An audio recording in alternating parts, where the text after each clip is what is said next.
If you want to strengthen your muscles, but you're afraid to lift weights because you know you're going to feel worse for days after, this video is for you. And let me just reassure you, this is not because you're weak, this is not because you're broken, or because you're less than anybody else. By the end of this video, I promise you are going to walk away with 3 simple adjustments you can make before your very next workout so that you can have less flare-ups, less energy crashes, and more muscle tone over time. And this is not about forcing more effort. You already have done that and it doesn't work, right? Instead, it's about sequencing or changing around the way you use your effort so that your body can adapt to it instead of shutting down after. So if you're ready, let's just get right into it.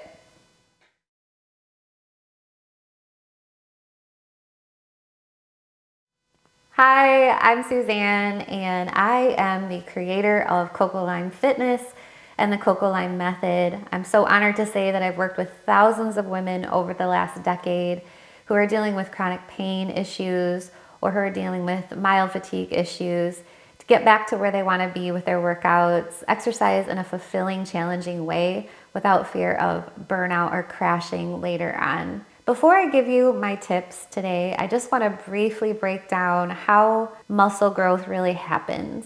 First, you need to introduce the stimulus, which is your resistance training. But then the key element is you need to have proper recovery. Most fitness advice, quite frankly, focuses mainly on the stimulus element.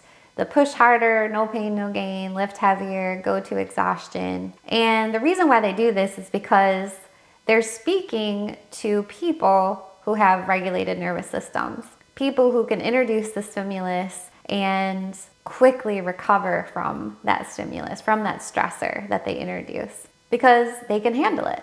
But that advice really fails for those who have dysregulated nervous systems. People who are dealing with chronic pain, who are dealing with fatigue, poor sleep, high levels of stress in their lives, because their baseline isn't neutral. Their recovery pathways are not the same as those who have regulated nervous systems. So when you add in the same kind of high effort, push to failure type of routines, your body reads that as unsafe. It just reads it as another stressor. And we talked about this in a previous video, but when your body perceives something as a stress, it goes into protection mode instead of adaptation mode. So whenever somebody like this tries to approach strength training in the same way as somebody with a regulated nervous system, the only thing that ends up happening is that their cortisol keeps spiking. That means their inflammation keeps increasing, their muscles don't grow, and they end up in flare-ups and burnouts after every routine. Sound familiar? So that's why you can work incredibly hard. You can push yourself to the limit, you can lift heavy, and not see any gains. In fact, you might even feel worse and even look worse. I know. And that's just because what you're doing is a mismatch between the stimulus and your recovery capacity. So what can you do about it? I know that's why you're here. So let's just jump right into it. I'm going to give you 3 different rules that you need to apply so that you can take the fear out of strength training again and you can start to see results and prevent burnout after. Okay?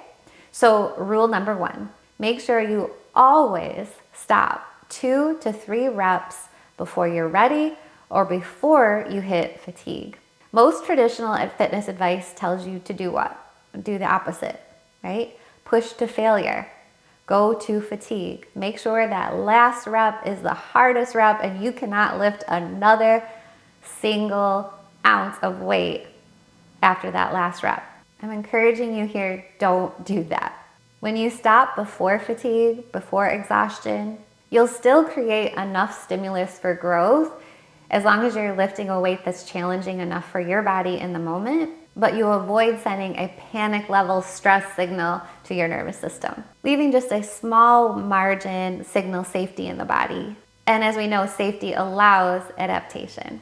Okay, rule number 2. Rest between sets longer than you think you should. Most people rush through sets, right? I know we're all trying to be efficient, get in, get out, work hard, and make it count. But if your system is already sensitive, Short rest periods just signal more stress. So make sure you let your breathing settle, you let your heart rate come back down, because longer rest periods reduce cortisol spike while still keeping the session in a stimulus zone instead of the threat zone. And just keep reminding yourself you are not wasting time with this. It's okay if you do less, as long as you take enough rest in between each set. Okay, rule number 3. We're going to talk in depth about this in a future video, so stay tuned for that. But you need to fuel predictably. What do I mean? Strength training and unstable blood sugar just amplifies stress.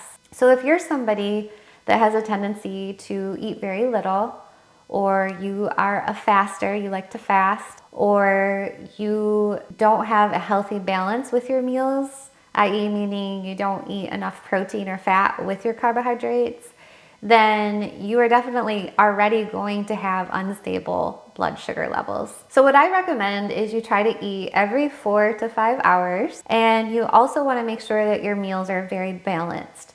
So try to include protein, fat, and carbs in every meal that you can, in every snack. It doesn't have to be massive amounts, but you do need to make sure that the quality of the foods you're eating is very good. Again, whole other subject for another video, but just focus on quality over quantity and make sure that you do this regularly. This isn't about getting huge, big, bulky muscles. This is about you stabilizing your blood sugar levels, because stable blood sugar levels mean lower stress response, and lower stress response equals better recovery. So what's going to happen to you when you do this? This is the fun part. Well, you still feel adequately worked so that your muscle mass can grow over time, but you won't feel completely wrecked and wiped out the next day. You're able to be consistent with your strength sessions again, and that's really the key to what builds muscle mass. Your energy is going to be far more stable the next day, and maybe even the biggest shift is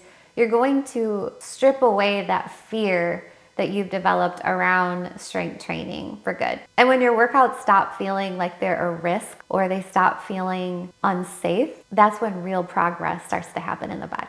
So here's what I've noticed with the women that I've worked with over the years who've been successful with their strength training. The women who see visible, lasting muscle change over time are not the ones who are killing it in the gym every couple weeks and then crashing after.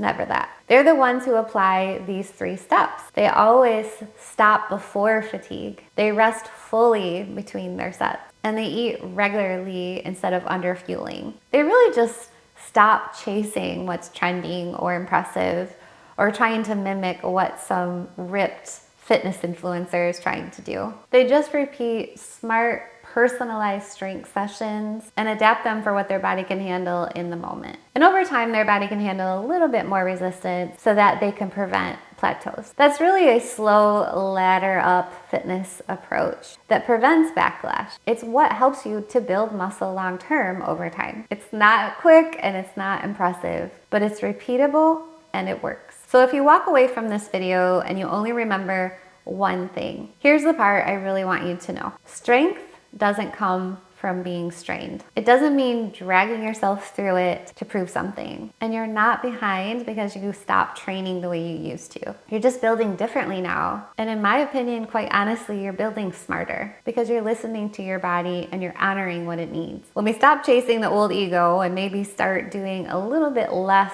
than what we want to, you're giving your body a chance to breathe and adapt and start to feel safe again. That's the big game changer idea here.